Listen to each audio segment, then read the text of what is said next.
السلام علیکم دوستوں، آج کی ویڈیو بڑی ہی شاندار ہے۔ ماضی اور حال میں اسلامی دنیا میں کچھ ایسے حکمران گزرے ہیں جنہوں نے اپنی عوام کی فلاح و بہبود کے لیے بہت زیادہ کام کیے، اور نہ صرف فلاح و بہبود بلکہ مسلم امہ کے اتحاد اور مضبوطی کے لیے بھی بہت زیادہ کام کیا۔ آج کی ویڈیو میں ہم 10 ایسے حکمرانوں کے بارے میں ذکر کریں گے۔ ویڈیو کو اسکپ نہ کریں، پوری دیکھ لیں اور ویڈیو کو لائک کر لیں۔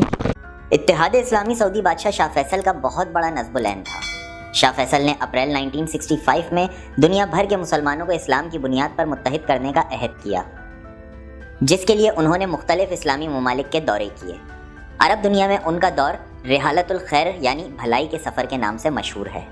ان دوروں میں شاہ فیصل نے یہ حقیقت سمجھانے کی کوشش کی کہ مسلمانوں کی نجات صرف اسلام سے وابستہ ہے اور ان کی بھلائی اسلامی اتحاد سے وابستہ ہے۔ اگست 1969 میں مسجد اقصیٰ میں آتش زنی کے واقعے کے بعد عرب اور اسلامی ممالک کو شاہ فیصل کے موقف کی صداقت کا یقین ہو گیا اور تمام اسلامی ملک ایک تنظیم کے تحت متحد ہونے کے لیے تیار ہو گئے۔ 22 تا 25 ستمبر 1969 رباط میں دنیا کی تاریخ میں پہلی مرتبہ مسلمان سربراہان کی کانفرنس ہوئی، جس کا مستقل دفتر بعد میں جدہ میں قائم کیا گیا۔ اس تاریخ کے بعد اسلامی دفتر کے تحت مختلف قسم کی اسلامی کانفرنسوں کا انعقاد پابندی سے ہو رہا ہے۔ 25 مارچ 1978 میں ریڈیو سے اعلان نشر ہوا کہ سعودی عرب کے فرما روا شاہ فیصل بن عبدالعزیز کو ان کے بھتیجے فیصل بن مسعود بن عبدالعزیز نے شاہی محل میں گولی مار کر شہید کر دیا ہے۔ اس طرح یہ عظیم لیڈر دنیا سے رخصت ہوئے۔ جدید کے انقلابی بانی مہاتیر محمد ملیشیا کے سابق وزیر اعظم، جنہوں نے 10 مئی 2018 کو انتخابات میں کامیابی کے بعد یہ عہدہ سنبھالا تھا، لیکن فروری 2020 میں وہ اپنے عہدے سے دستبردار ہو گئے۔ وہ 1981 سے 2003 یعنی 22 سال تک اسی عہدے پر فائز رہ چکے ہیں۔ ملیشیا کی تاریخ میں مہاتیر محمد کا کردار ایک محسن اور دور جدید کے انقلاب کے بانی کے طور پر ہمیشہ یاد رکھا جائے گا۔ انہوں نے ملیشیا میں رہنے والے اور مختلف زبان بولنے والے لوگوں کے درمیان بڑھتی ہوئی خلیج کو ختم کر کے انہیں ایک قوم کے وجود کے اندر سمو دیا۔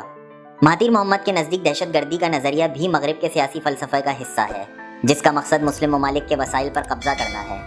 ان کے مطابق مالی قوم اپنے اسلامی اور دینی شناخت کو بھی قربان نہیں کر سکتی۔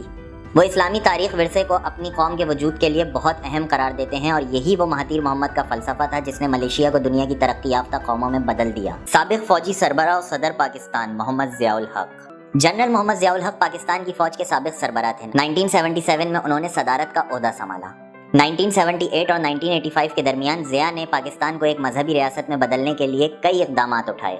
مذہبی قوانین کے نفاذ اور اسلام کے منافی پائے جانے والے قوانین کو خارج کرنے کے لیے وفاقی شرعی عدالت قائم کی گئی اور اسے قانون سازی کے کچھ اختیارات بھی دیے گئے۔ ریاست نے زکوٰۃ اور عشر وصول کرنے کے اختیارات اپنے پاس رکھ لیے۔ قرآن مجید کی توہین کرنے کی سزا اور گستاخی کرنے پر موت یا عمر قید کی سزا دینے کے لیے تعزیرات پاکستان میں ترمیم کی گئی۔ پارلیمنٹ کو مجلس شورا کا نام دیا گیا۔ ضیاء الحق نے اسمبلیوں میں ارکان کی رکنیت کی اہلیت اور نااہلی کے متعلق قانونی تقاضوں میں ترمیم کی تاکہ وہ مذہبی معیار کا احترام کریں۔ ان کے دور میں تمام جماعتوں کی نصابی کتابوں میں مذہب سے منسلک اسباق کی تعداد بڑھا دی گئی۔ 1979 میں سوویت یونین کی افغانستان پر جارحیت کا مقصد پاکستان فتح کر کے بحر عرب کے گرم پانیوں تک رسائی حاصل کرنا تھا۔ جنرل محمد ضیاء الحق نے روس اور بھارت کی جانب سے ملکی سلامتی کو لاحق خطرات کا احساس کرتے ہوئے اور افغانستان کی آزادی کے لیے کوشاں عوام کی مدد کرنے کا فیصلہ کیا۔ 17 اگست 1988 کو بھاولپور کے قریب ایک فضائی حادثے کا شکار ہونے کے باعث وہ دنیا سے رخصت ہوئے۔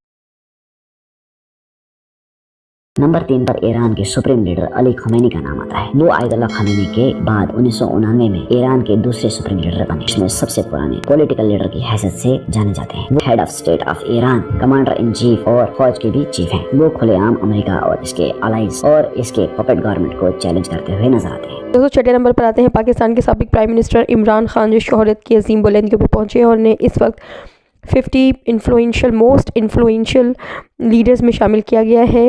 دوستوں، یہ لسٹ ہر سال بنائی جاتی ہے جس میں ٹاپ پوزیشنز ڈیسائیڈ کی جاتی ہیں، اور یہ لسٹ پریپیئر کرتا ہے سالانہ Jordan based Royal Islamic strategic studies centre. سیاست میں آنے سے پہلے ہی عمران خان بحیثیت ایک کرکٹر ایک عظیم اور شہرت یافتہ کھلاڑی تھے۔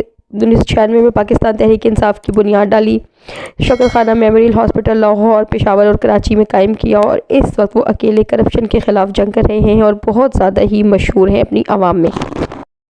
آتے ہیں جارڈن کے کنگ عبداللہ II، جو کہ بہت ہی مشہور ترین شخصیت ہے، اپنی عوام میں بہت پاپولر ہے۔ انہوں نے اینٹی کرپشن کمیشن قائم کیا اپنے ملک میں، اس کے ساتھ ساتھ غریب بچوں کے لیے، غریب لوگوں کے لیے ہاؤسنگ سوسائٹیز، تعلیمی ادارے اور عوام کی فلاح و بہبود کے لیے بے شمار کا اتحاد اسلامی کے جمہوریہ بھی ایران کے دائی ہیں اور روح اللہ انتہائی خامنہ ای۔ پسندیدہ لیڈر شمار کیے جاتے ہیں۔ سید روح اللہ خمینی المعروف امام خمینی ایران کے اسلامی مذہبی رہنما اور اسلامی جمہوریہ ایران کے بانی تھے۔ امام خمینی کی انقلابی فکر اسلامی تحریکوں کے لیے نسیم بہار ثابت ہوئی۔ انقلاب اسلامی سے پہلے ایران خطے میں اسرائیل کا رفیق کار تھا، اور اب امام خمینی کی قیادت میں انقلاب کی کامیابی کے بعد ایران نے اعلان کر دیا کہ ہم اسرائیل کو قبول نہیں کرتے۔ امام خمینی نے جہاں دوسرے مقامات پر اپنے آپ کو رائج ڈپلومیٹک رسوم و رواج سے بالاتر قرار دیتے ہوئے حقیقی انقلابی رہبر کا کردار پیش کیا کہ جس کی مثال سلمان رشدی جیسے ملعون کے قتل کے فتوے کی صورت میں دی جا سکتی ہے، وہیں امام خمینی کی انقلابی افکار کا فیض فلسطین کے مظلوم مسلمانوں تک بھی پہنچا، اور امام خمینی نے وہ عظیم جملہ بیان فرمایا کہ اسرائیل باید از صفحہ روزگار محو شد، یعنی اسرائیل کو صفحہ ہستی سے مٹ جانا چاہیے۔ امام خمینی اپنے اس انقلابی موقف سے کبھی پیچھے ہٹنے کے لیے تیار نہ ہوئے، اور اس فکر کا پہلا نتیجہ یہ نکلا کہ تہران میں واقع اسرائیلی سفارت خانے کو ختم کر کے اس بلڈنگ کو فلسطینی سفارت خانے میں تبدیل کر دیا گیا۔ یوں پوری دنیا میں موجود اسلامی تحریکوں کو ایک نیا افق نظر آنا شروع ہوا۔ افکار امام خمینی کی بنیاد اس بات پر استوار تھی کہ دین اور سیاست ایک دوسرے سے جدا نہیں۔ رجب طیب اردوان ترک سیاستدان رجب طیب اردوان استنبول کے سابق ناظم جمہوریہ ترکی کے سابق وزیر اعظم اور 12ویں منتخب صدر ہیں۔